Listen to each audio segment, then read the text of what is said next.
You seen this one flying around where like a male scratch golfer thinks they could beat an LPGA Tour pro? Maybe I'll end it roping you into my scratch golf series. See? Oh, well, that sounds absolutely terrifying. Like, Charlie Hull would just smoke you. Like, absolutely smoke you. Just a quick one, everyone. I'm sorry, for some reason the lip sync on the video and the audio is a bit out at the very start of this episode. It only goes on for about 1 minute 30, 2 minutes, and then it kicks in as normal. So I'm trying to sort the issue. Going to talk to the company that I use to record the podcast, because it's happened a couple of weeks in a row now and there's nothing I can do about it.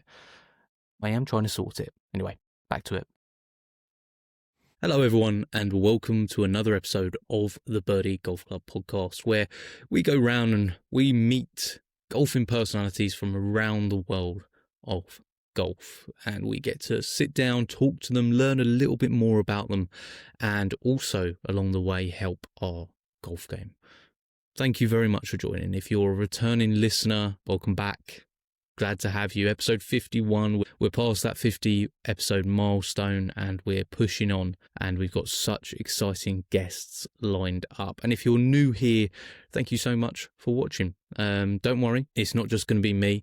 I'm going to be joined by a fantastic guest very, very soon. But if you are here for the first time, make sure to hit that follow button, hit the subscribe button if you're on YouTube, leave a little review if you'd like to. That helps out the podcast greatly, and it's also cool for me to get your feedback as well. And I hope you stick around. Plenty of episodes to listen to from before, with fantastic personalities from the game of golf from around the world, and there's going to be another one this week. Before we get to that, I thought we'd just briefly cover some of the things that have happened in the world of golf over this past week. I wanted to not react like many did to the news about LIV switching to a 72-hole format. I thought it was a bit easy to jump on them for the obvious discrepancies that there are between the branding and obviously the 72-hole format. I think it's now been branded the Lexi Tour. And look, yeah, it's obviously a strange move if you're looking at it from a branding perspective. I mean, LIV is literally 54 in Roman numerals. But pushing past that, and people will, straight away, because if you enjoy watching golf, then you want to see golf played to its best standard, which I think everyone mutually agrees is across 4 days and 72 holes. That's just the standard of golf that we are used to. And at the end of the day, for LIV, if it ends up being that their players are more likely to then get world ranking points and to be able to compete at the highest levels of golf, which is even more exposure for the brand, if it improves the tournaments and the attendance ratings and the viewership and everything that goes along with it, then you know what, it is what it is, and they'll come up with a new acronym for what LIV actually stands for, and it's branding. You know, brands change. It really isn't that big a deal. You know, Snickers wasn't always called Snickers, but you call it that now. You know, you forget about it being, was it Marathon before? That's just one case scenario. I'm trying to think of more. There's probably so many more examples of that. But at the end of the day, if it attracts more players, if it adds more credibility to the tour moving forward, who cares? Who cares?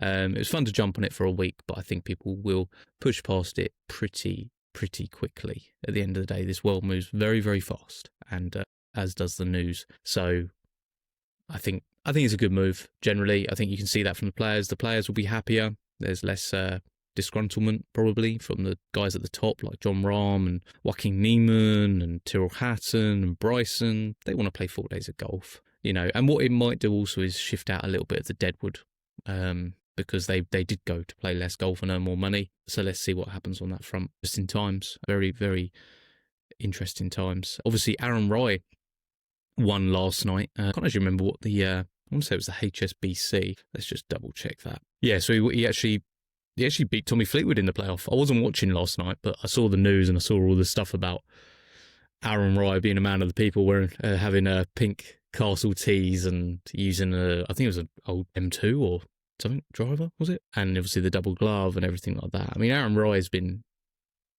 he's had such a good year, but like quietly had such a good year. He's always been kind of up there in the rankings, and This is a big win, obviously winning the Abu Dhabi HSBC Championship, and to beat the likes of Tommy as well. I mean, you wouldn't have fancied that in a playoff, would you? Someone in Tommy's form. I actually saw the tracer of hitting that same low cut drive on the playoff hole, which was obviously the 18th hole. It was like for like with what he'd hit on the 18th as well. Just seems like such a consistent golfer. You wouldn't want to play him in match play, would you, Aaron Rai? I'd imagine that would be demoralising, even for the guys at the top of the game. Great to see, obviously, an English guy doing such amazing work, somebody that seems very, very grounded, steeped in the history that his family's given him, of coming from very humble beginnings, and he seems to be maintaining that now.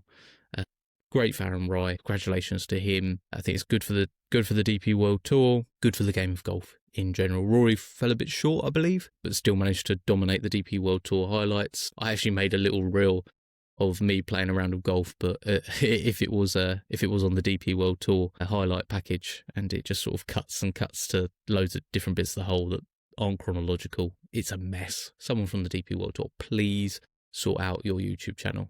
It is unwatchable. That's from all of us. Thank you. I'm trying to think if there's anything else that was major that's gone on in the game. I don't think there's anything particularly. Yeah, this week's been a bit of a whirlwind for the podcast.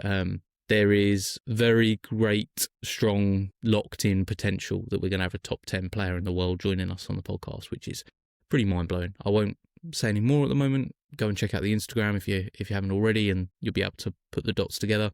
But just so exciting. But you know what?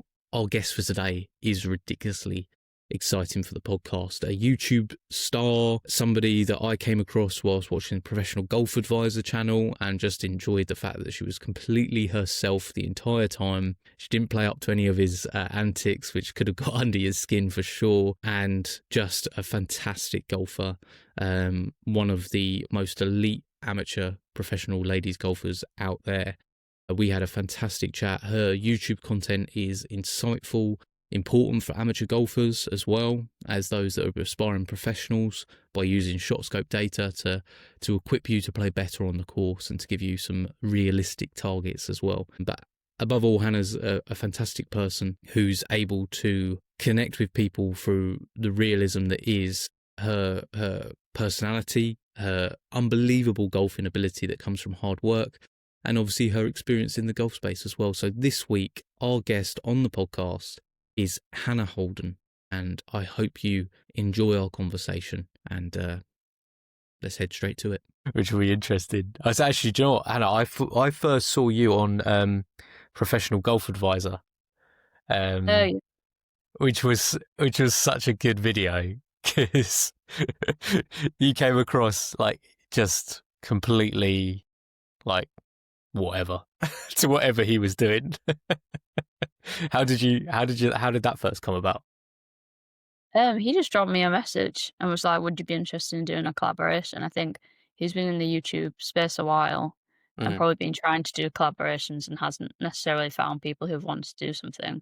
I think I'm always very open to like meeting up with different people in the golf space and trying different stuff. Because like at the end of the day, like collaborating with different people is always like good for everyone. And like it's interesting to see what other people's takes and how other people do content. So I was like, yeah, sure. And I think he was a bit surprised. I said, yeah, to be honest. And he was like, I want to do this. And I was like, yeah, that's fine.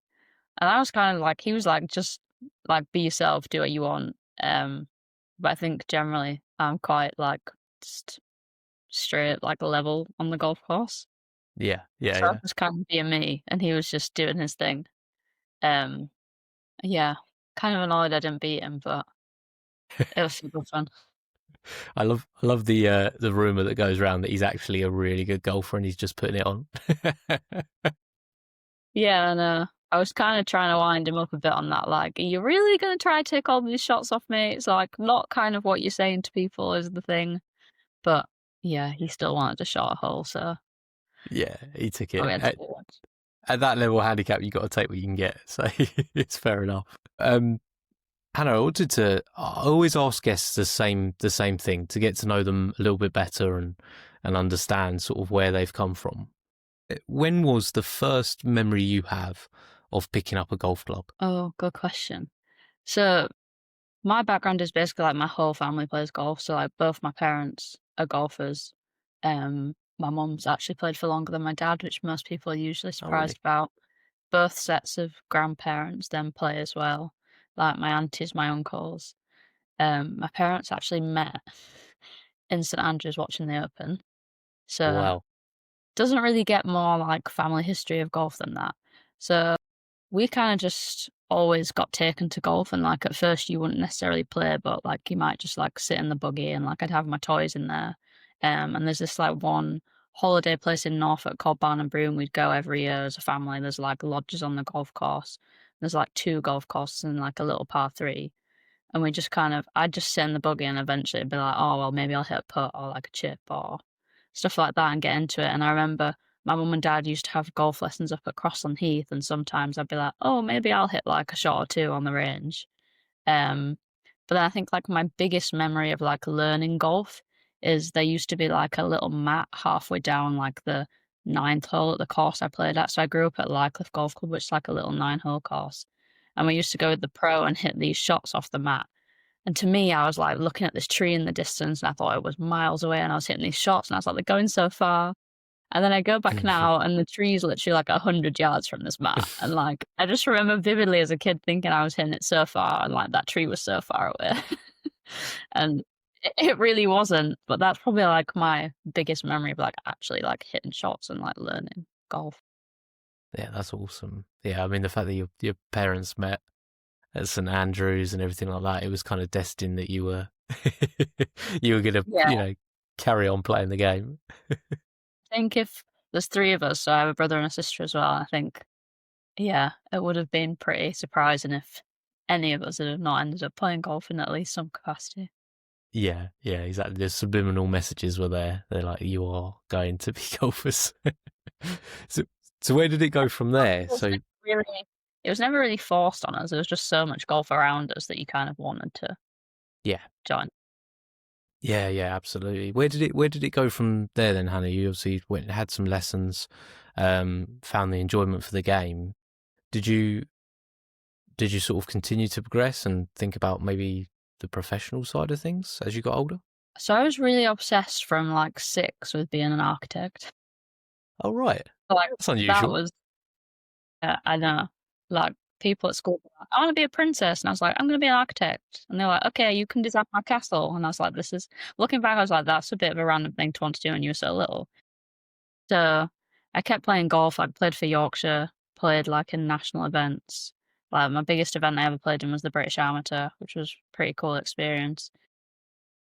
But I'd, like, always had this vision I wanted to be an architect. Instead of going to uni in America, I stayed over here, and did an architecture degree, and then went and worked in architecture and hated it. Oh, And I was like, really? "I don't know, like, what am I gonna do now?"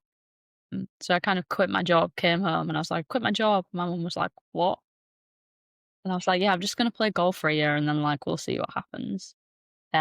So, like, I booked all these amateur events I was gonna play, and I was like, "I'll play for a season, see how I get on, and decide what I wanna do." And literally, like, a week later, got offered the job at National Cup Golfer, to be, like, equipment editor and review all their stuff, and I was like, "Yeah, okay, I'll do that, but I've booked all these amateur events, so I need this amount of holiday next year, please." I bet Um, that went down great.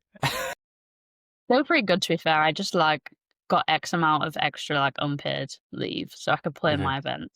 And I actually had a really good season, but then really enjoyed, like, the job and working there and doing all the content, so ended up going into that rather than turning pro. I think the thing with turning pro is it's so expensive. There's not a lot of money in the women's games. Well, especially if you're staying in Europe. Like, I think really if you want to play professionally as a woman, the route is that you have to go to America and play college golf and then try and move through the system of that side of the pond. Because it's so hard over here. I played on the LET Access a few weeks ago in the Rose Ladies Open, and, like, Mhm. you're talking to the players and it's costing them so much, it's so hard, like, they've still got all the stress that, like, the men have and the practice and the expenses, but the money's just nowhere near there, and, I have friends who are losing, like, 10 grand a year, and they're keeping the tour cards, and you think, like, that's and then they're watching their friends of a similar age who are, like, got a career, buying houses, and it's a really hard thing between, like, do I keep doing this thing that I love Mm. Or do I like move on with my life in other places? So I think for me, like in the content side, it's amazing that I get opportunities to like dip in and play in some of that stuff. Um, but I also like get to make a career out of it. Um, and yeah, I was just not sure I would ever have had the funds to fully be like, I'm gonna go play full time for a year because you try. The reality is there isn't a UK tour like there is for the men. So if you want to go do it, you got to travel the whole of Europe, and that's like extremely expensive. There's no UK tour for women's golf like there is with like Clutch and Hotel Planner and things like. Well, Clutch is the main one, really, isn't it, for the UK? But so there Yeah. isn't something like that at all for the women's game. So Justin Rose has obviously really helped. He does like 5 events every year, which are like one-day events, Mm. which are kind of aimed around being like around the start of the European season starting. So it's like warm up into that. But there is no like UK-based tour. So if you want to play as a woman professionally, you have to travel the whole of Europe. What do you think that is? Just money back in, like to get enough sponsorship um, to cover the events. Like it's really difficult. People want eyeballs in return. And stuff. Yeah, I think it's really difficult. It's obviously men's golf's been in the spotlight a lot longer, so therefore Mm. it has a lot more feeding down. I'm not sure what the answer is to how to solve that. I think some of it is definitely like bringing out more personalities and showing people how good female golfers are. I do still think there's like a stigma that they're not really that good when actually you go play with these people. They've got +6 handicaps, that they're incredible golfers. Yeah, But like just because maybe they play 1,000 yards shorter than the men, people think they're not as good, it's ridiculous. It's which is ridiculous. like insane. I don't understand the if it is like an eyeballs situation or funding situation. It just doesn't seem to add up. I went to a Clutch Pro Tour event and there were no eyeballs there. Like Yeah, like I was one of the very few people walking around. But yet that's found a sustainable enough model. The guys are still struggling on those tours. They have to finish, I think it's top 12 to break even for the week. Every single week in a field of 140 or whatever, however many it is. But at least it's a tour that's sustainable. And it say you don't make any cuts throughout the year, you're not losing, tens of thousands of pounds like you're saying that's happening in the ladies' game by having to travel um, to Europe and everywhere else to play the golf to be able to have a regular schedule. It just feels like there must be a way for there to be a ladies' tour that's sustainable and that means that you can stay in the UK and play your golf. It just seems mad. yeah. I think because I obviously played the event, which was the Rose Series, which was in the UK, and obviously the UK girls, like, just thought it was amazing that they were at home for the week, and Mm, it's all the little things like where you can take your trolley because, like, none of them can afford to have caddies really. So, like, you can take your trolley for the week, right. you drive in there instead of getting on a plane and hiring a car, like, just all these little things obviously make a lot of difference in terms of expenditure for the week. So, your friends and family can come watch, obviously really helpful, like, so, yeah. I don't know what the answer is to that. I think Justin Rose does an amazing job, but I think if him and his team can manage to do 6 events in England, like including funding the LET Access event, it must be a difficult thing to choose. You know Yeah. what I mean? Because if him as one of the biggest golfers out of England ever, and that's what they're producing, which don't get me wrong, it's amazing. Mm. To imagine putting a full field through the whole year, I'm not sure what we'd have to do to get to that point. Need like sort of 4 more Justin Roses to pop up out of the woodwork. Yeah, I mean that's tricky, isn't it? And there's a barrier to entry as well, isn't it? Because like you said, you maybe would have considered it, to actually play professionally if there was something there to go, but that's kind of been in the way of you pursuing it because you're like, well, I don't want to put myself in that position by sort of making my life difficult then as well. Well, I wouldn't have had that much money to just put up for it, um, at the time, so, um, yeah, it's hard, and I think it's really unfair that a lot of people don't get to have a chance at it just because Mm. of money, and I think even more in the women's game, like, people obviously say a lot of the time, like, golf is just people with money, and I think in the women's game, you see that even more because it's so expensive and there's not the prize funds that like the people who end up on tour or at the top are just people who have been able to afford to chip away at it for years and just keep going. Like I think one of the biggest thing that winds me up is when people are like, "Oh, that person's so talented," or like this and that, and it's like, no, like personally, I don't really believe in talent. It's like how many hours you've done it, like how obsessed you are with it, like how much work you've done, and money is such a big like gateway to help with that because it just means like you don't have to work 3 or 4 jobs on the sides like some of my Mhm. friends are doing to Yeah. play.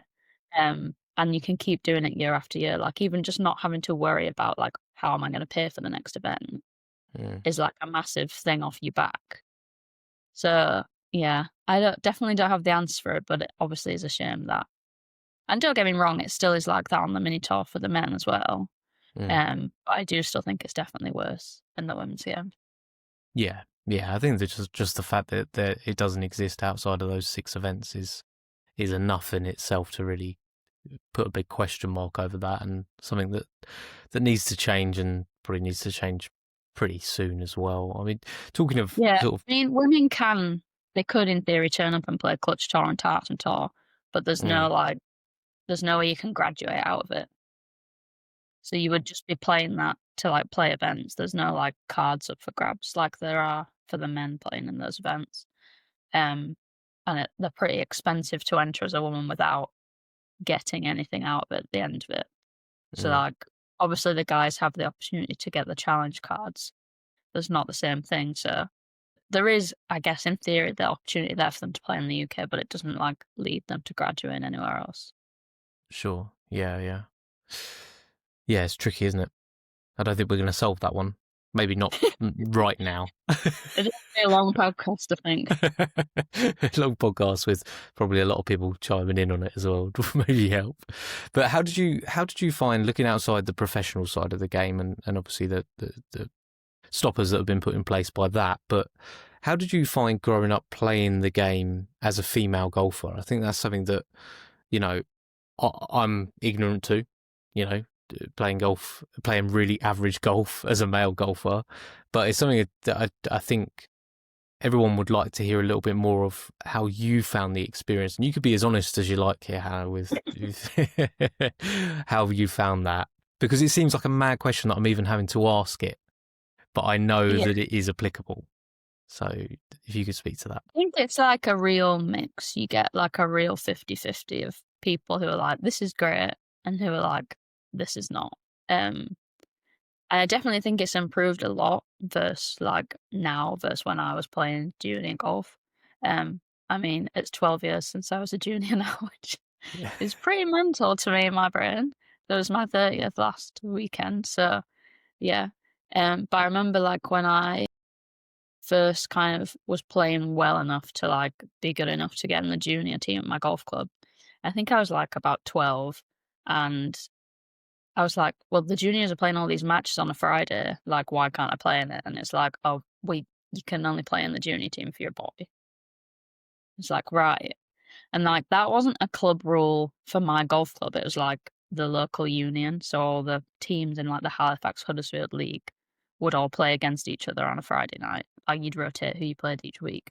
And the union basically had this rule that it was boys only. Right.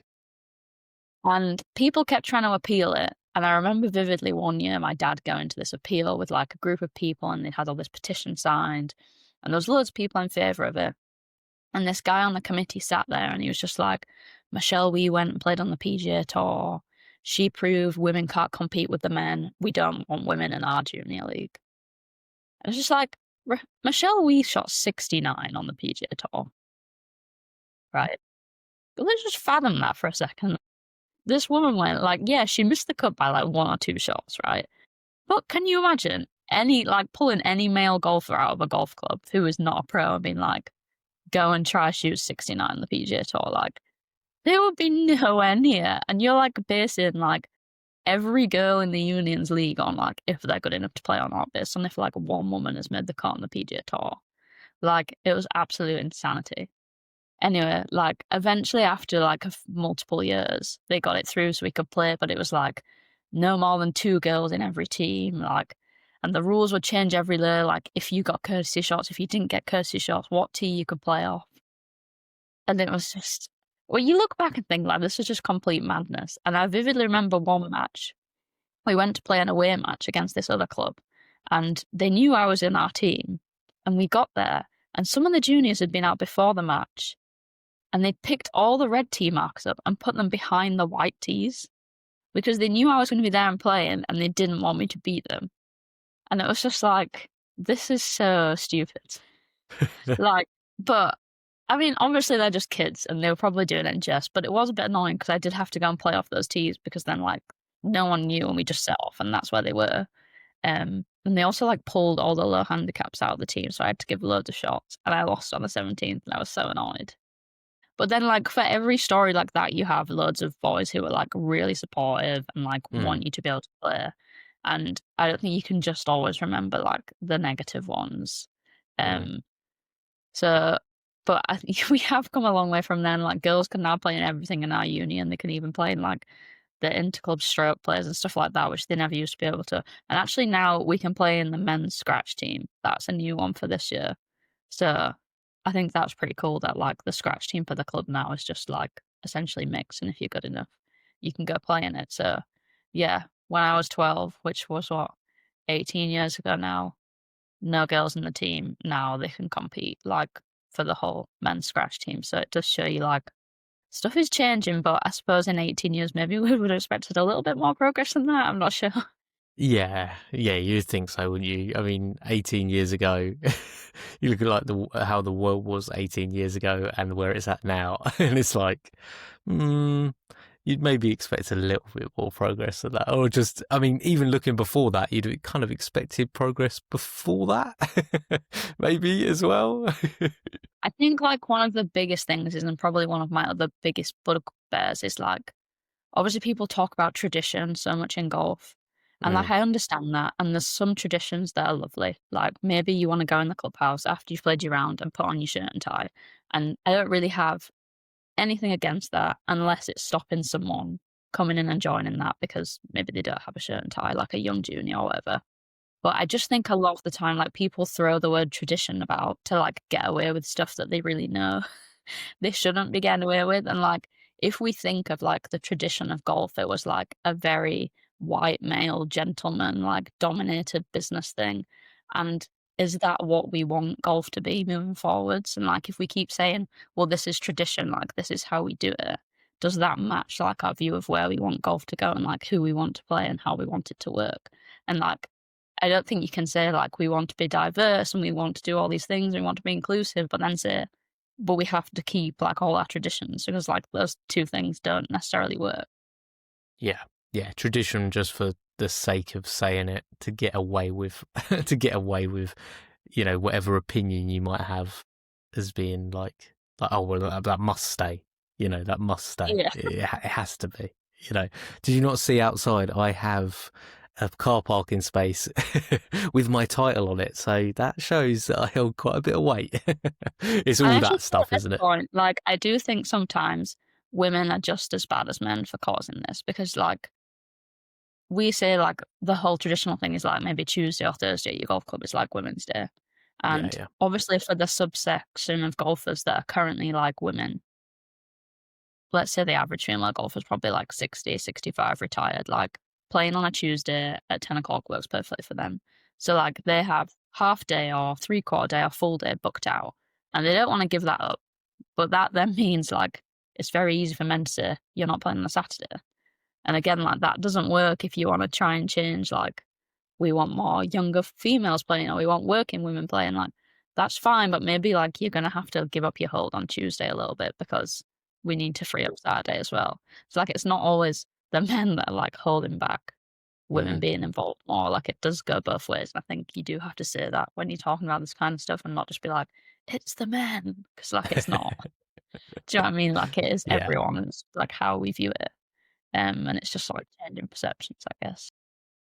Just making it more accessible. Golf is getting more and more accessible, but it's got to be across the board. And, you know, like you said, I am a big fan of traditions in golf. You know, I love like the golf courses that stick to you know, is it rule Singapore's where it has like if you're playing shorts, you wear the long socks as well, you know, and I quite like that. But I think there's There's so something many to that. quirky traditions like that that are fun and they don't like stop anyone getting involved. Exactly. Yeah. Yeah. And it's like, how do we keep the good stuff and just like lose the stuff that we don't necessarily need? Time, I think, is unfortunately the answer, isn't it? Which is a Yeah, shame, but it seems to be the only way it's possible. You know, it's just time, yeah. which The which clock isn't moves fair slowly. either. The Yeah, clock yeah, moves slowly on your golf phone. very, very slowly. Moving on to sort of other things, Hannah. You've obviously enjoyed the game. Is there somebody that sticks out, and it could be a family member or whoever it may be, that at times where you may have been struggling in the game, someone that just kept you wanting to keep coming back, somebody that gave you great shared experience, whether that be a coach, whoever it may be? Is there somebody you specifically point to sometimes as to who kept you in the game? Yeah, easily. I remember when I was probably like 17 maybe, and I just got in this rut with my golf. Like I was hitting this massive slice. I'd got down to like 4 handicap. I was like, I can't play to it. Everyone's getting down. Like I just want to be off scratch. Like this is rubbish. Like I don't want to play like this. And like I remember going to this every year. We had like these Yorkshire assessments with like the head coach and like some of the officials. I remember just crying. Like I'm trying so hard. I'm not getting any better, and I don't understand. And like that year, we swapped England coaches. So we got a new England coach. And I'd probably been with him. We had like two coaches at the time. We'd probably seen them like 6 months. And I was like, right, I'm going to go and start having individual lessons from him. And he's been my coach ever since. He's called Andrew Nicholson. He's based up at Wynyard, like in the northeast. And he's kind of ex Ledbetter. So he trained with Ledbetter out in America in like the Nick Faldo era.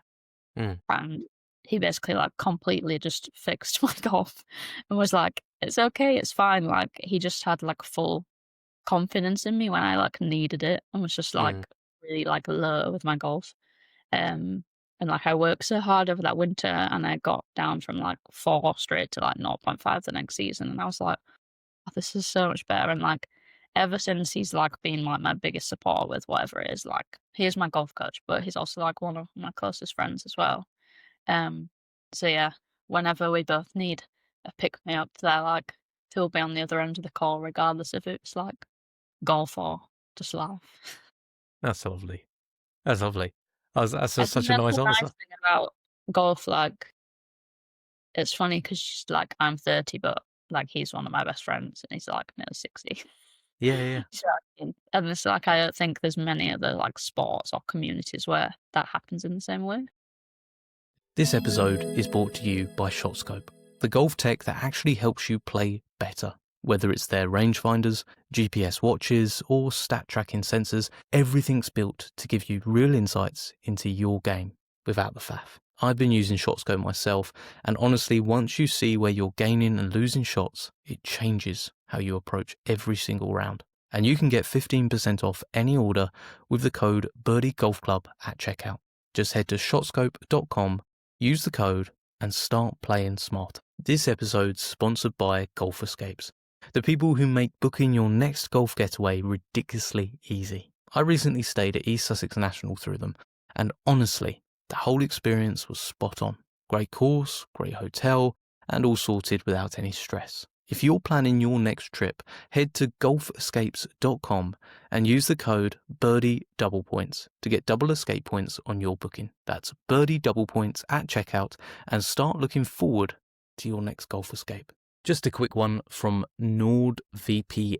NordVPN is just a great tool that you can add to your life. See, whether you're on your phone, your laptop, in the cafe Wi-Fi, you've got to make sure that you stay protected. And also, equally, if you're booking holidays or trying to book your next golf trip, golf courses, sometimes you can get ripped off based on where you are. And NordVPN is a complete game changer for that. See, with one click, you're protected.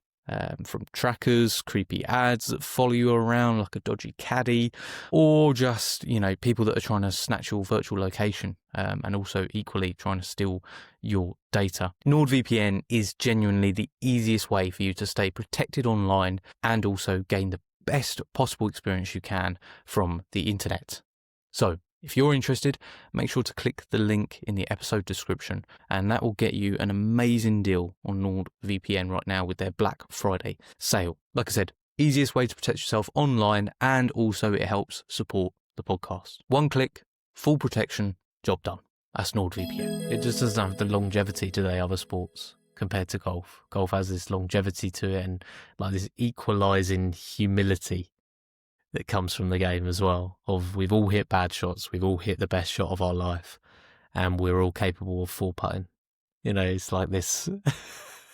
I think my coach would say he's not capable of four putting, but although his putting is probably the worst bit of his game, but he's a pretty good ball strike, so okay. probably We just need to find a terrible pin position.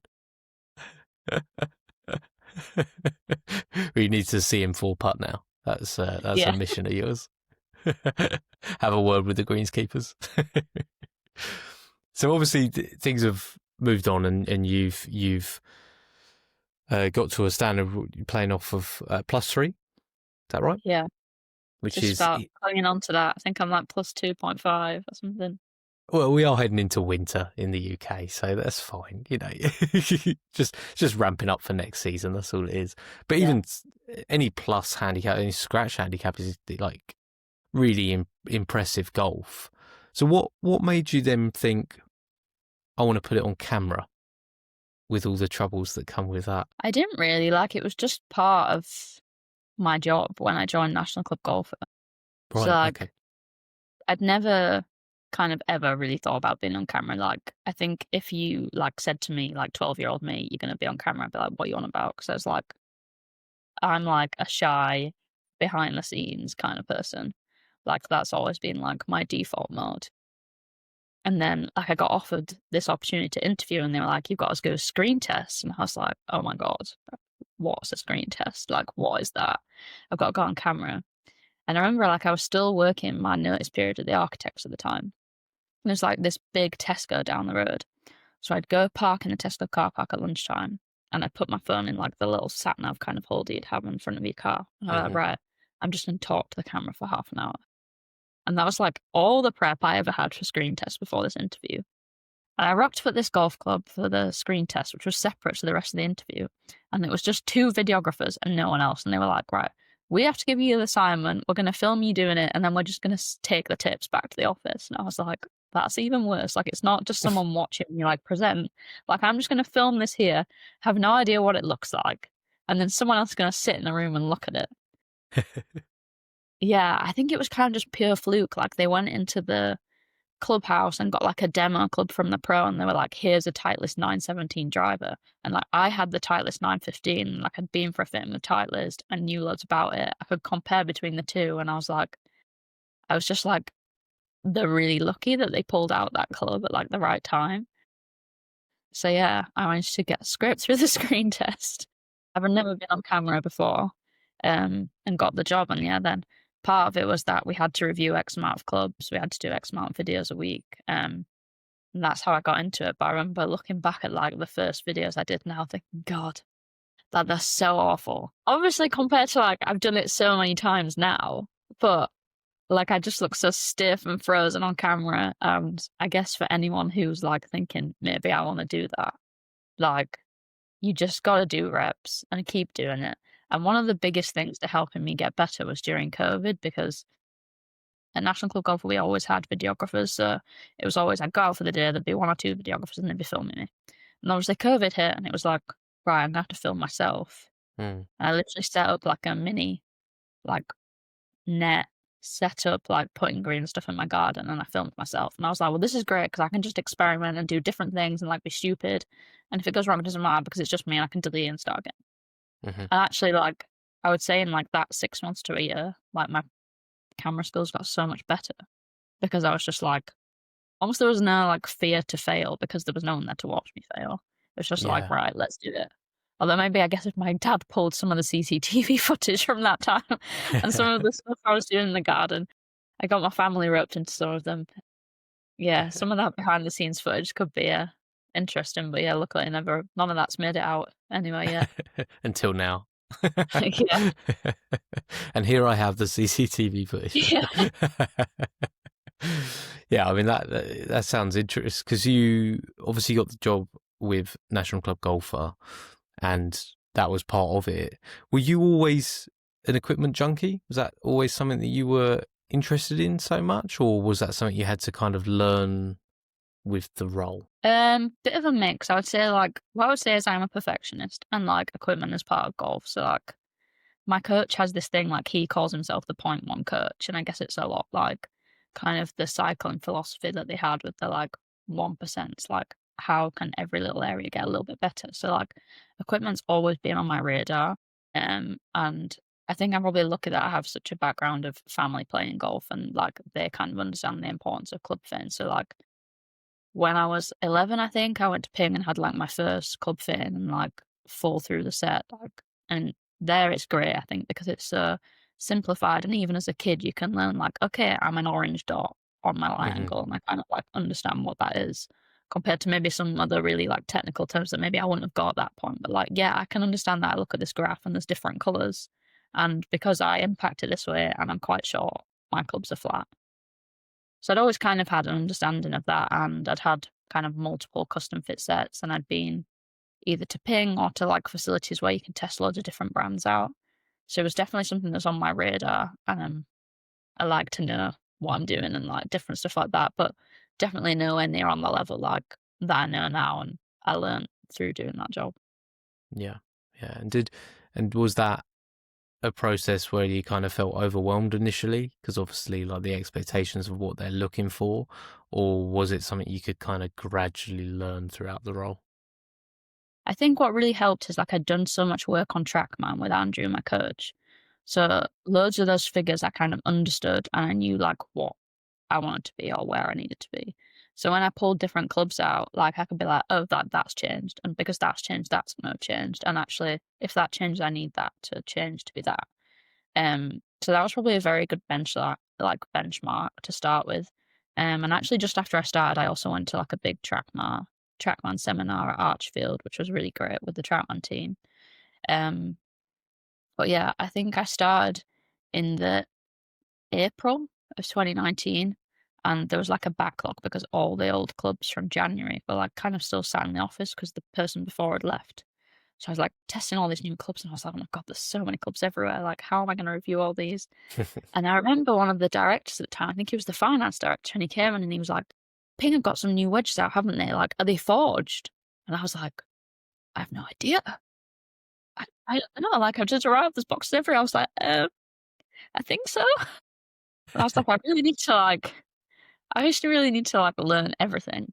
But then in that winter, I got to go to California with TaylorMade to the headquarters, and we literally interviewed like nearly every club designer there and like all the engineers, and it was so amazing. You could ask all these people who are just like uh, basically like rocket scientists for golf clubs, all this stuff. And that was like really helpful for just like learning more and understanding. I think because of my background in architecture, like a lot of the engineering stuff like kind of made sense to me and like I understood the science of it. So that was definitely helpful. So my architecture degree did help me. There you go. There you go. Didn't like the actual job, but the essence of it lives on. Yeah.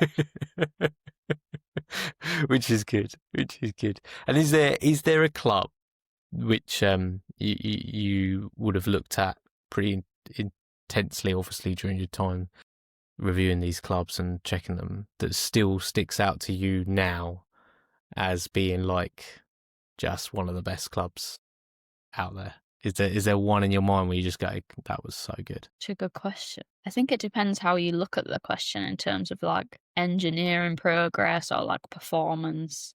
I guess like one of the ones that stands out to me is like when TaylorMade first brought out the Stealth Hmm. and it had that new carbon face in it.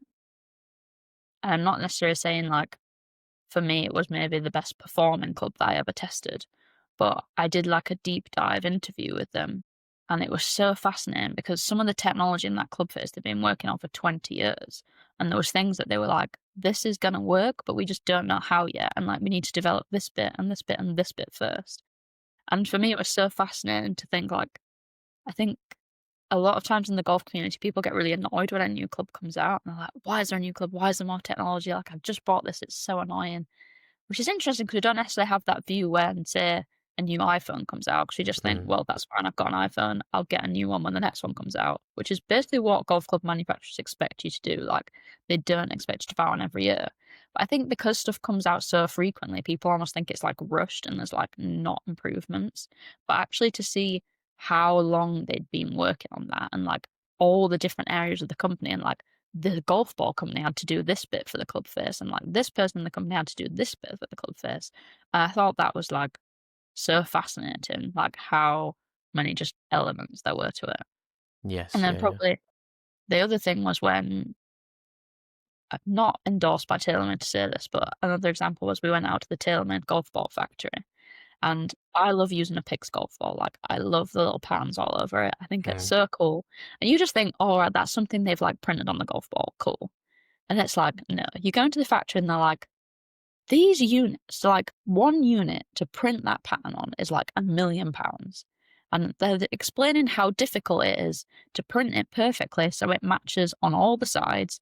Because obviously it's a golf ball, it's spherical, like you can't just Mhm. necessarily print it in one way to get the colours to print exactly like how the inks work. And you're just like, people pick this ball up off the shelf and they just think, oh, that's nice.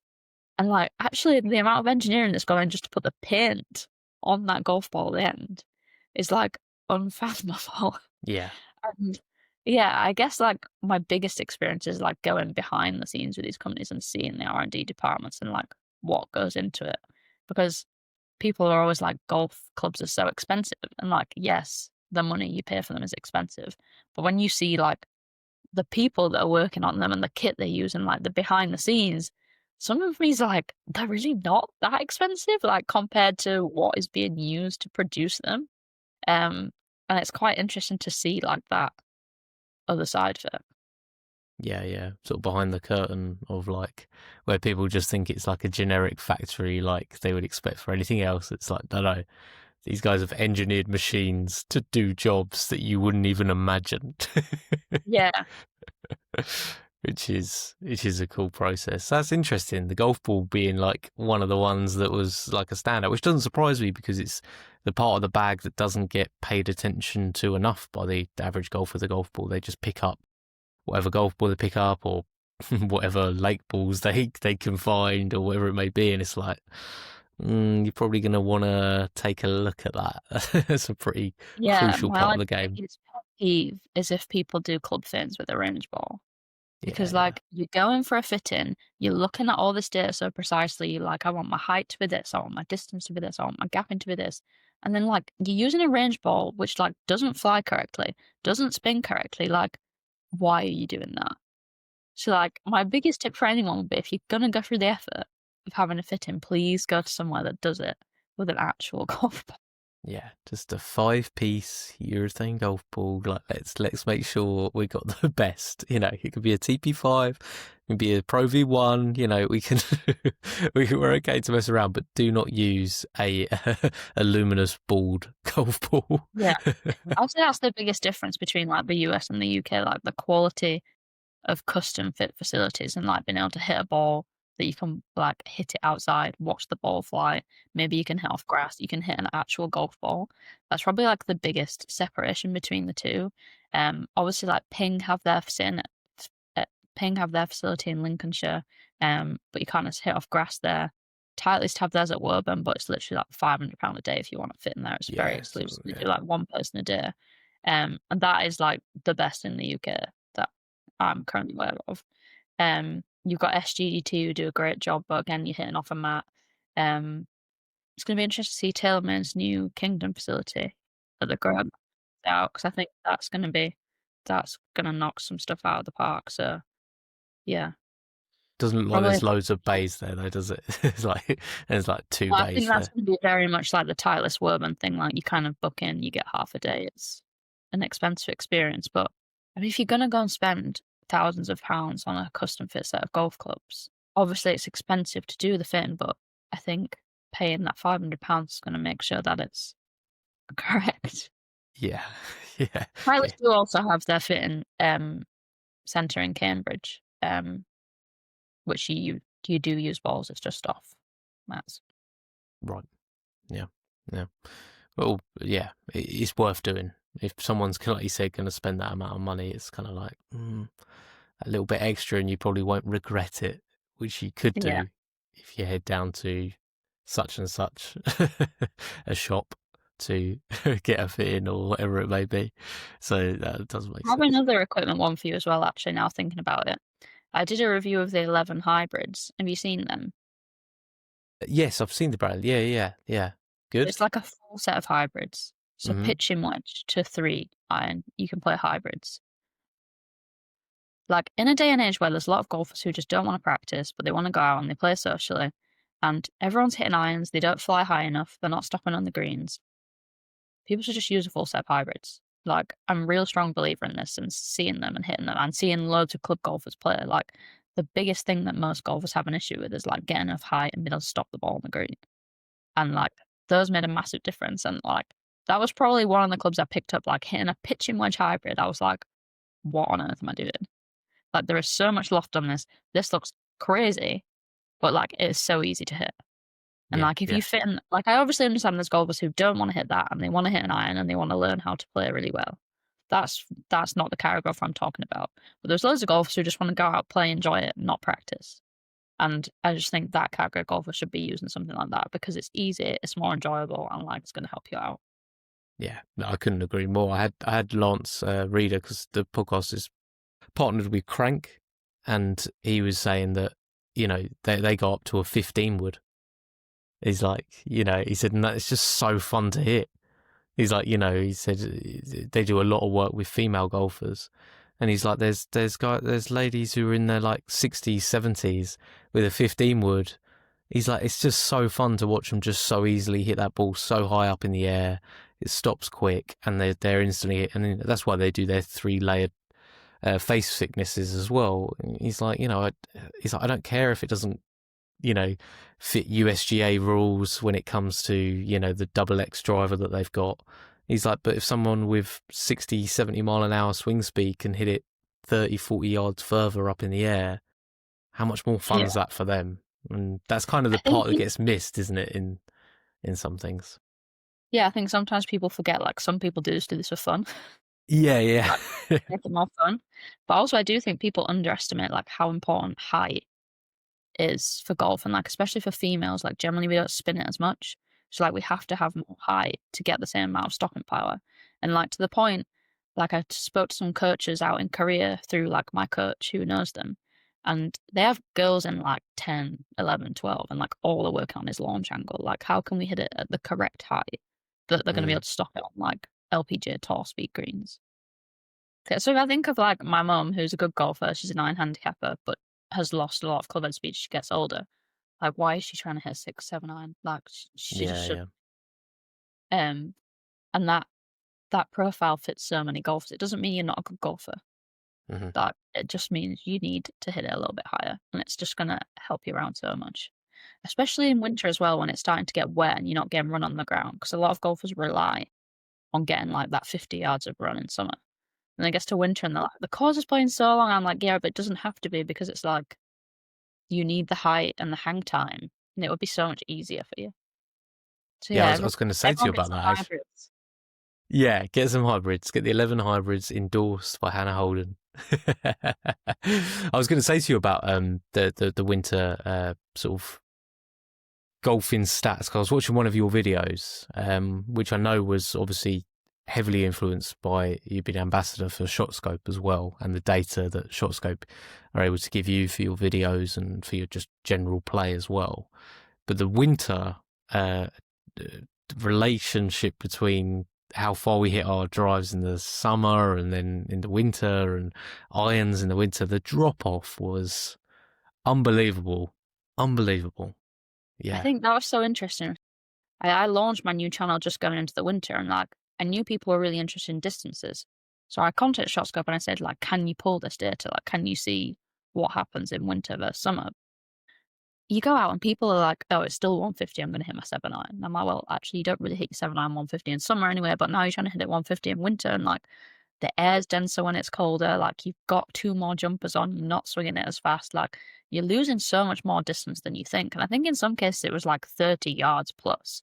And I think people just don't believe that, but it's definitely true. I mean, I went out this weekend and we were playing and it was freezing. It was, like, the first day I was like, "Oh, yeah, it's definitely winter." And it was, like, 134 yards into one of the par threes, and I was like, "Well, I'm not ever hit an iron 9 iron, but, like, I'm just gonna chip a 6." Because, like, Mhm. it's so cold and the ball just doesn't go anywhere, and, like, people have just this huge stigma of, like, "Got to hit this club this far," and, like, "My mate's hitting that club," and, like, just, like, control a longer club and, like, Mm. actually get it there. Because, like, Yep. so many golfers are missing the green shot all the time. That's, like, the biggest thing that comes up in shot scope stats, like, we need to club up more because we're just not getting to the green. And all the Yeah. time we look at holes and like all the dangers short, like it's very rare that the dangers at the back of the green. So we're Yeah. just playing to the hardest part of the golf course to chip from. But I keep trying to say this to people. Hopefully some of them are listening to me. So yeah, buy some hybrids and club up. It's my two top tips. Yeah. There you go. You know, it was a fascinating insight. I couldn't help myself going to the comment section, and straight away it was someone going, "Oh, two was it because driving distance." And yours was obviously shot scope data generally works off of total distances because it Yeah, will be from where you've hit the shot to where you hit your next shot. yeah. And he couldn't seem to work that out straight away. So you had to obviously say to him, "Look, it's not just carry, it's total." Like that's kind of a pretty important stat because I think so because of the fitting processes that people go through, they get really hung up on carry distances because that's obviously like the thing that gets focused on the most with fittings.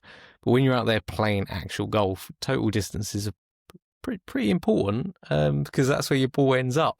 But people Yeah. just think about carry too much when it I comes to mean, those sort carry of is things as obviously well. important if you've got certain hazards to get over, but out on the golf course, obviously, it's gonna be your total distance. I think more with driver and stuff off the tee, like, you're Yeah. gonna be looking at what your total distance is.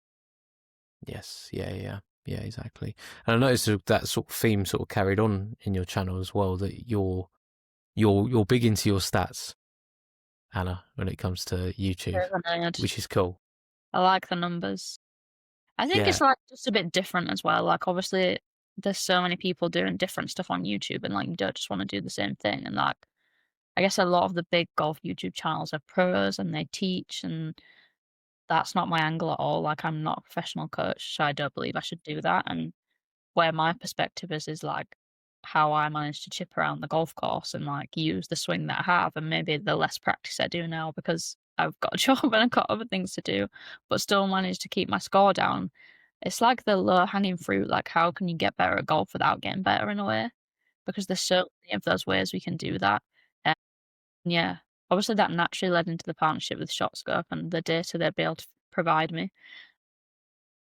I think they think I'm a bit of a nerd too. I did a shoot with them a few months ago and they were like, "So we want you to talk about this, and this is the stat." And I was like, "Yeah, and this is the stat for this and this." And they were like, "What?" And I was like, "You don't understand how much time I spend in that spreadsheet." So like I have a spreadsheet which is the back end.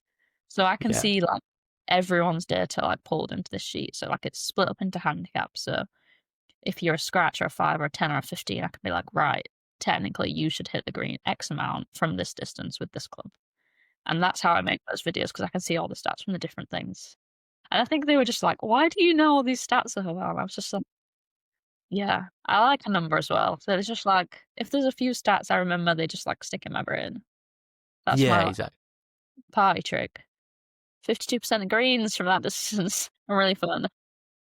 It's good to know. If I'm in trouble on the golf course, just gonna shoot over a quick email like, "Wait a minute." But I think sometimes people like think stats is like a negative thing as well, like, "Oh, you've only hit 52% of the greens." But like sometimes I like to flip it around the other way as well because like a lot of the times with my coach or like when I was a performance manager for England Golf, we'd use this number called like 50-50. So it's the distance on the green that you're like 50% as likely to miss it as you are to hole it. So for PGA Tour pros, it's generally about 8 feet. It obviously gets a little bit shorter as you move into the amateur game and depending on what your handicap is. So say it's like 5 to 6 feet for amateur golfers. And sometimes I think that's really helpful as well, because if I go out and I'm playing and I hit a 6 foot and I miss it, and then I have one on the next hole, I think, well, this is 50-50, so like this one should go in. And like I Mhm. think you can use stats to be like more positive for your game as well, and not like kind of get yourself out of that rut of like, oh, like my 6 footers are just not going in today. But like, no, statistically, like someone gonna go in. Like just keep chipping away at it. Yeah, yeah, yeah, exactly. Yeah, look at it as a spin it. Yeah. Just spin it as a positive. We need positives when we're playing golf. We don't need the negatives. But what's one stat in your stat cave of information that you've got that really sticks out to you as like low hanging fruit? And let's say, what is the most common handicap range? Probably what, 15? Yeah, I Probably think be for the men most average common. handicap's about 17.5, something like that. For women it's a little bit higher. It's actually higher than people think, I think. Yeah, yeah, it is higher. Yeah, you'd assume UK sort of golfers mostly, especially ones with proper handicaps, would be members of places. You'd assume they'd be down the 15s, 14s sort of level. 17.4 is quite a lot. What's like the lowest hanging fruit for that handicap range that you can see in the stats that they're just not doing consistently and they could improve on? I'm gonna repeat myself, but it's missing green short. Missing green Missing short. green short, and then like the other one I'd say was like it was interesting because I played in a comp. Well, played on Saturday, and one of the guys I was playing with was playing in the comp because there was a men's comp on. And I think it's quite interesting to actually play with someone who's playing in the comp when you're not playing, because you're kind of watching Mm, them and you're like you almost see the mistakes they're gonna make before they do them. And like, because normally in a comp you're also focused on your game, like you're playing a card as well. You might not necessarily pick up on that. But I think people almost, like, decide on the tee, like, "This is a hole where I can par," or, "This is a hole where I normally make bogey." And then they get, like, really tied to, "I have to make that score on this hole." So, like, on this hole, it was a par 5, and he's a long enough player that it was a birdieable hole for him. And he hit a pretty good tee shot. He was, like, an inch off the fairway in the semi, but he lost his approach shot out to the right in the heather. And I could watch it, and I was watching him, and he had, like, this 40, 50-yard pitch from the heather over a big bunker that was, like, 20 yards short to the green. I was like, he literally said on the tee, like, "This is a I need to make birdie here." And I was like, "What's mm, gonna happen here is he's gonna stand over this and think, I need to make birdie here. Like, I'm gonna force this pitch shot, try get it on the green, and he's gonna hit it in the bunker. And then he's gonna leave himself a 25-yard bunker shot to, like, a front pin with a really soft fringe, and he's not gonna get it there. And then he's gonna chip mm, on and, like, either make or miss the putt, and he's made, like, bogey or double from thinking, I've got to make birdie." Was actually, like, the logical thing to do is just chip out sideways. mhm, Like, look at that bunker and think, "That is the biggest threat. I'm gonna chip out sideways, chip on, and, like, I've left myself a good par putt." But because people, like, so fixated on, like, "I have to make par," or, like, "I have to make score on this hole," they, like, go for the aggressive shot and then make the big score. mhm. So, like, how can we take big scores off our scorecard? It's like, that's one thing that blows our scores up. But then my other one would be, like, getting to the green more. Yes, yeah, yeah. So, like, I was watching, I was thinking, like, I was like, "I'm gonna make a YouTube video about this," because, like, I'm just watching him and I'm seeing him do these things, and, like, for me, if I'm stood somewhere, every time I'm hitting the next shot, I'm like, what's the probability of where this is going to go? So if we take like an easy one, it's like a really uphill right to left putt. Like the probability is I'm going to leave it short and it's going to miss left because I'm like, I'm not going to allow enough break. So like every time I'm playing around the course, it's like, what's the probability of where this shot is going to go? And like, where can it not go to like avoid the big score? Mhm, So the short answer to that, who's anyone who's kept up with my like slithering along is chip out more and, like, take the safe play and just, like, accept, like, what I'm gonna do is worst case, I'm gonna make a bogey. yeah, But I'm not yeah, gonna, like, try keep my ego and, like, try force the birdie or try force the par and, like, maybe have a double or a triple. I'm gonna, like, mhm, do diplomacy round here and, like, worst case, I make bogey. yeah, yeah. It's like the Scott Fawcett sort of laws of golf, like no doubles, the Tiger Five, like just eradicate I the love big. Scott Fawcett stuff and Decade. Like, I was a subscriber to that for years until I basically stopped playing full time, and ages ago before he was, like, really big, he came and did a talk to, like, all the England golf conference team, and I was like, "This is so good." Like, I guess you guess it, like, goes with my brain. Um, and yeah, so much of his is just, like, bad, like, big score avoidance, like, it's not about playing good golf. And Mhm. that's what confuses people, like, they think people who are good golfers, like, hit perfect shots and, like, everything's just a metronome, like, it goes perfectly well, and it's like, no. Like, they just scramble around and, like, they avoid doing really, really stupid stuff. So, like, how can you do less dumb stuff? Mhm. Yeah. It's just When I had literally him how to approach golf.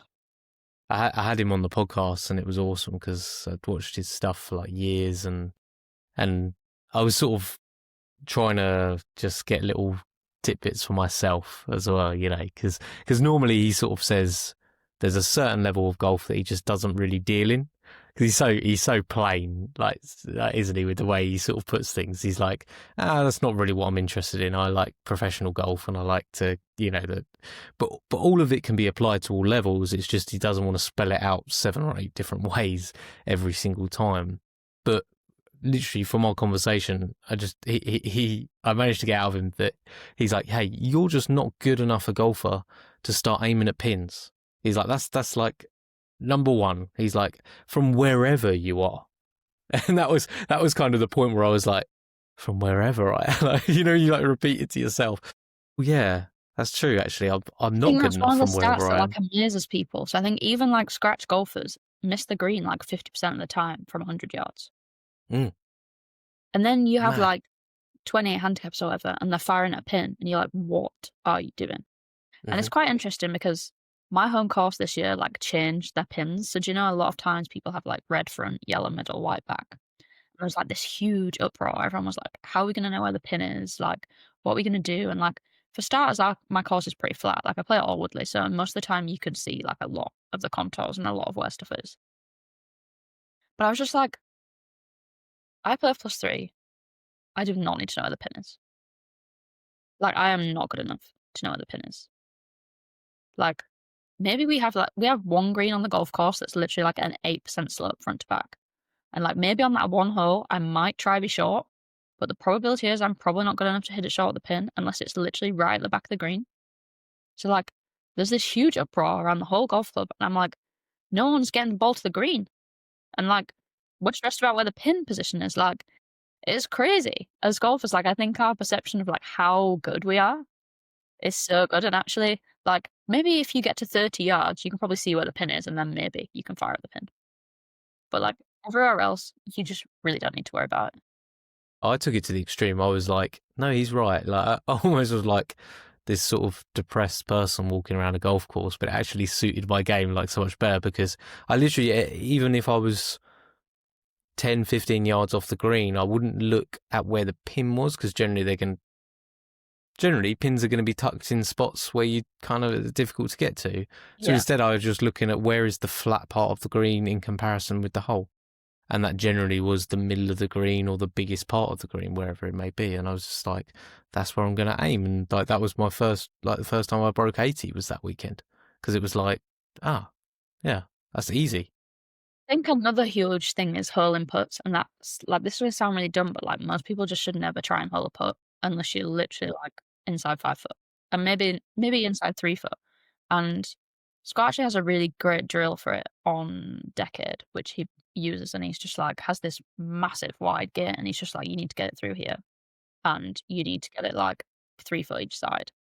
And a lot of the time, like I explain it on my YouTube channel, and I'm like, if you have a dispersion of like the shortest possible putt you could hit and the longest possible putt you could hit, and like say you try hold this putt and like maybe you're gonna hit it 6 foot past, but like the worst you're probably gonna do is maybe leave it 3 foot short.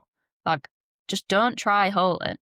Make it look Mm, worst case, the putt goes 2 foot past. You're probably not gonna miss a 2 foot past or 3 foot short. But like you are gonna 3 foot from 6 foot past a lot of the time because you have less than 50% chance of holding the putt from there. So, mm, like, just try to put everything like that. That is basically what 99% of golfers should be doing every time they stand up a putt. But I don't think people like that because it's so, like, negative in a way, like, try not to mm, hold this. But remember, like, the goal is to not do something dumb. So, like, yes. if you're trying to not do something dumb, what would you do? Oh, I tried to put this because I don't want a 3 putt. Yeah. And how many times do you hear people say, like, when they've raced one past, like, I just fell in love with the line. Yeah. I could just see that going in. It's like, well, There's obviously a circumstance where that changes, like, if you're playing match play or, like, you have to hold sure. the pro or it's the 18th green or whatever. But, like, most of the time, I think, yeah, to play better, we should just be a lot more conservative. Yeah. Boring golf is it's good golf. Yeah, it's easy to say that sat in a chair though, isn't it? Oh, so easy. So easy. I know I'm next going to go out and I'm going to be firing at pins and just blow up out there. It's literally every time. I need this like on repeat sometimes, just I Put think it in, I'll just ram at you. It's I 50 think I think times from here. I think what I'm going to do is just have on my glove, you're not good enough to go for pins. Or maybe just you're not good enough, which could be quite a worrying thing to have written on a glove, I suppose. But as we go into, obviously now we are pretty much getting into that winter grind period in the UK. What sort of plans have you got for that? Have you got something specific that you're going to work on over the winter in your game? And I actually really love the winter grind. And also controversially, what I'd say is, like, I played a comp a few weeks ago, I put it on my YouTube, I didn't play it very well. And actually, sometimes I really like having a bad round of golf near the end of the season because I think it really motivates you to be like, right, Hmm. I'm actually going to do something in the winter. Because it's so easy to be like, okay, it's winter, I'm going to practice. And then, like, you don't really do anything for 6 weeks and you're like, oh, it's fine. And then it's Christmas. And suddenly it's January and you're like, oh, I really haven't done anything. Um, so yeah, I went to see my golf coach like maybe a week, 10 days after that tournament.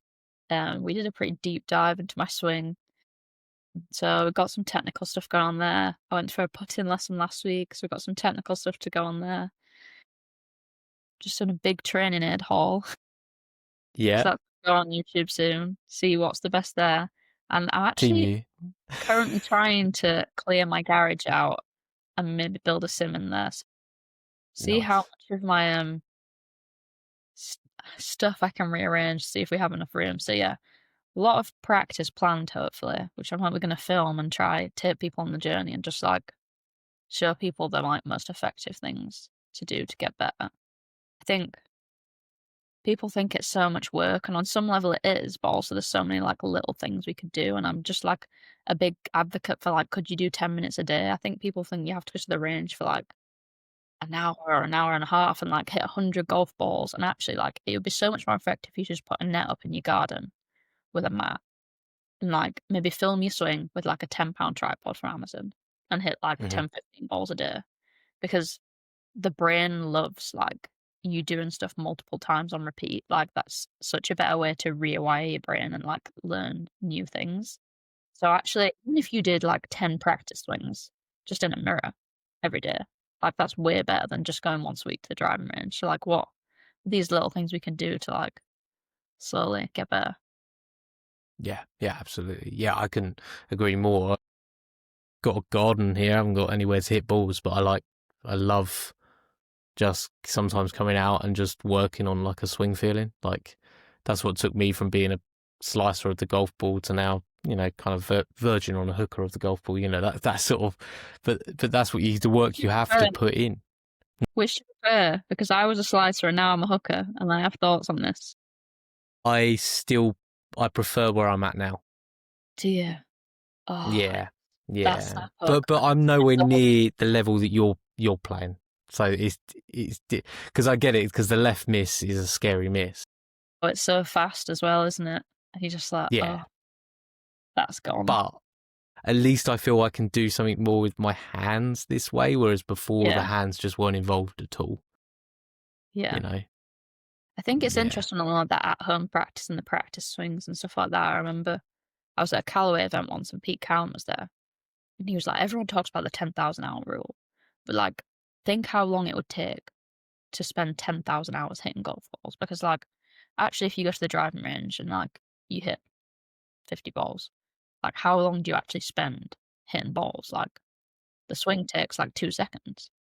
So like, how can you possibly do 10,000 hours of reps golf And he was like, "You have to just do, like, slow-mo swings and practice drills and, like, swings in your mirror," and he was like, "I would much rather club golfers just did that in the mirror at home and, like, just keep doing reps and looking at it and they have feedback, because that's gonna get you to that 10,000 hours, like, way quicker than you could possibly do just, like, beating balls at range." That's I a thought it great was a point. really interesting perspective, like, I'd never thought of it like that. I'd always just thought, like, "Oh, if I go to the golf club for 2 hours and practice, that lasts, like, 2 hours." And then he was Mm, actually be like, "Well, no, in that 2 hours, you might have hit golf balls for 20 minutes." And I was like, "Oh, no." yeah. Oh, no. Gonna have to do some readjustment on the amount of time I've been playing. Yeah, that is a great point. I like to think of it when I'm doing it, and say it's like a cold day in the garden or whatever, just swinging. It's just like my mates aren't doing this right now, and they're probably just going to dust off the clubs in March, or February, and think they're going to be back. Maybe I'm going to come back with a little bit more than what they will, and and then they beat me. And it's yeah, then maybe you. Yeah, and then they beat me, and I regret all the decisions I made. I throw away my clubs. I think sometimes, like, the thought of going out in winter is so much worse than it actually is. Like, you Mm, look out and it's, like, cold and you're like, "Oh." And then I just think you get there and you start hitting and it's just for me, I just think practicing is so fun. It's just, like, mind clearing and enjoyable. You don't have to worry about anything else while you're there. Um, so yeah, that's probably why I love practice season. yeah, absolutely. I feel like more of an elite golfer when I'm wearing a snood as well. There's something about it. I just feel like I'm in my own lane, like it's a focus thing, because I literally can only see here. I'm bad with the snood. I have it, like, up to my eyes and the hat's here, and you can literally just see, like, a slither here. Perfect. See, that's focused. That is winter golf at its finest. Maybe, maybe, maybe not. I think winter golf at its finest would be, like, in Australia somewhere. Yeah, but we can't. Let's not. Let's not think about that. That's not. That's too depressing because that sounds lovely. It sounds lovely. Well, Hannah, it was awesome, like talking to you and meeting you. Thank you. Thank you so much for agreeing to come on the podcast.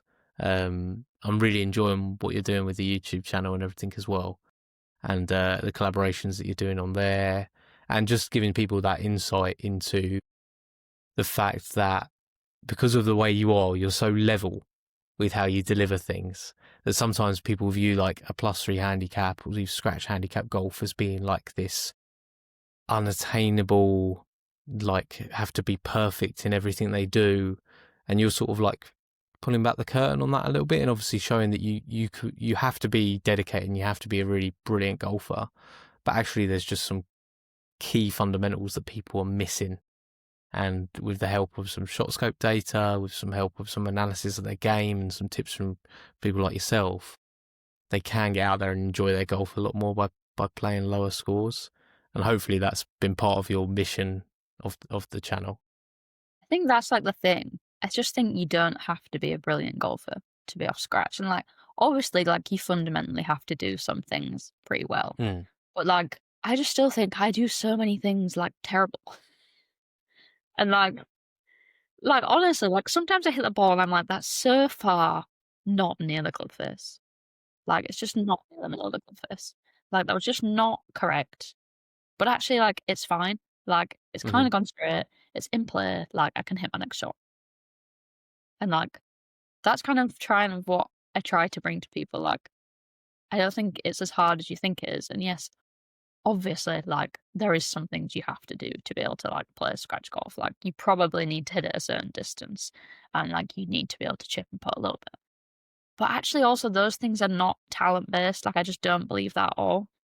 mm, Like, we worked in the England setup, we had girls coming off, like, 10, 12 handicap, they maybe didn't get picked the first time, and some of the techniques were terrible, and, like, we got them onto Curtis Cup teams, like, it's not about, like, where you come into golf or, like, what you can do at the start, it's literally, like, can you find a coach who can give you good information, and then, mm. like, can you act on that, and, like, just keep doing it.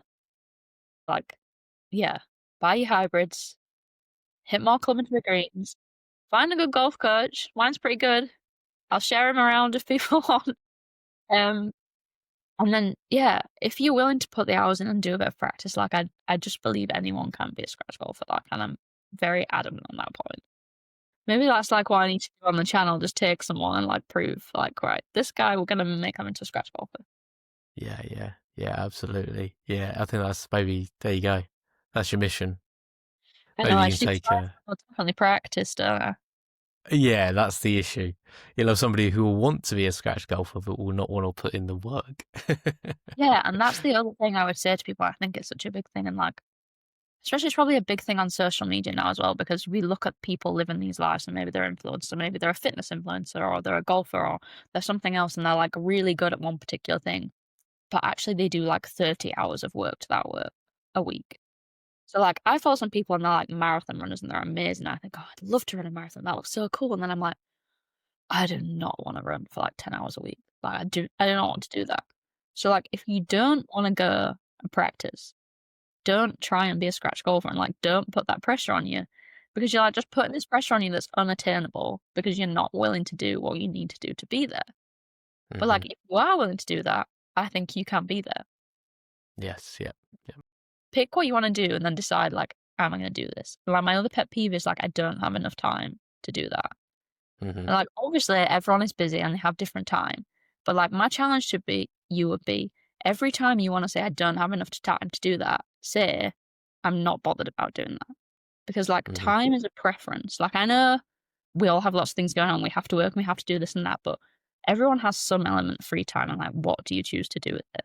And like if I choose Yes. to go and sit and watch TV or scroll on my phone, like that's time I could have been practicing my golf. Maybe I would have shot a lower score in my vlog. And like Hmm. it wasn't I didn't have time to practice. It was like in that moment I wasn't bothered. I chose to do something else. So like what are you really bothered about? What do you really want to do? And like just don't do the other stuff. Like I'd love to run a marathon, but I'm not gonna do it because I just don't want to run and I want to use that time to play golf. Yeah, So yeah, that's what I'm yeah. gonna do. Yeah. I think that's a good point. Like you said, people not willing to put in the work, but still want to say that they want to do it, but don't really want to do it, And even though that's they so could do stressful it. on yourself then. Yeah. Oh, that'd be a horrible place to be. It's just constantly then questioning why you're not doing it, but actually wanting to do it. I've said that a lot. I've said the word doing. Doing it, but not. Yeah, I don't know. I've got big stuff in it, but I think that's great advice. That's great advice. I actually want to ask you one more question, Hannah, Mhm. before we go, because I had this written down, and I thought it would be a good question to ask you. And we'll finish on this question, and I'll say before, all the links to Hannah's socials and everything like that will be in the show notes for this. I'm sure most of the people listening will be fans of yours, Hannah, anyway, so I'm sure they'll be aware of it. But if not, go and check her out. Go and make sure you follow on Instagram, you know, YouTube, whatever other social media handles I can find. I'll put in the title below. But the last question was, which myth about the women's game annoys you the most? And we Have may you have already seen covered it. have you seen this one flying around where like a male scratch golfer thinks they could beat an LPGA Tour pro? I have. And I I just thought it think that's might be that. hilarious. Like Yeah, I think that's hilarious. yeah. Because I think maybe if I was a guy, my handicap would maybe be like 1 or 2. And like I played in an LET Access event, so that's Challenge Tour equivalent, and I'm like 20 shots behind. Well, no, for 2 rounds. I'm like at least 10, 12 shots off the pace. As maybe a 2 handicapper male, let's say. And so LPGA is like 4 tours up. Like they're so good. I played with Celine Boutier in a practice round, a pro-am at the Scottish Open. She's like hitting her hybrids as close to her wedges. Like I'm a pretty good golfer. Like they're so good. Like Charlie Hull would just smoke you. Like absolutely smoke you. Like she shoots mid-60s constantly off the tips. Like with literally like Rory spec golf clubs. She has like Hmm. pure blades, like 120-gram stiff sharps and irons. It's insane. I watched her hit 4 irons with on the range there out of literal divots, just like pure, like shot after shot. Like I just don't think people understand. I would love, more than anything, I would host that on my channel if someone would do it. Like, I would take a scratch golfer, and I would get an LPGA Tour Pro. I would just love to see that happen. I think Charlie Hull did say on social, like, she would do that. Because, Right. like, I just don't think people understand, like, how good the LPGA Tour Pros are.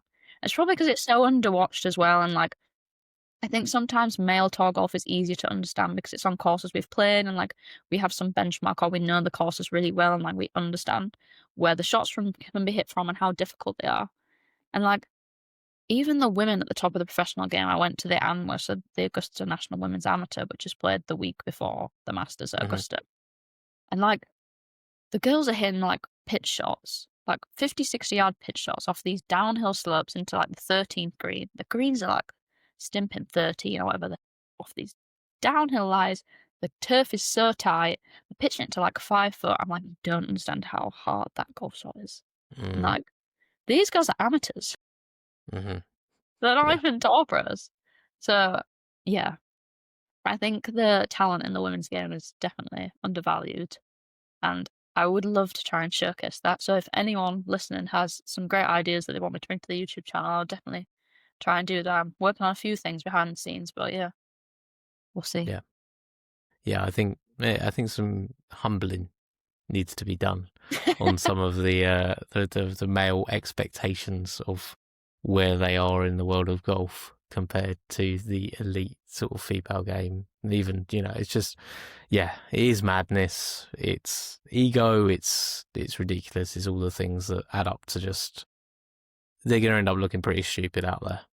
That's pretty much it. I mean, when you see like these tailor-made days and stuff and you see Tiger Woods like watching in awe of like of Nelly Corder's, Charlie Hole's like hitting golf shots.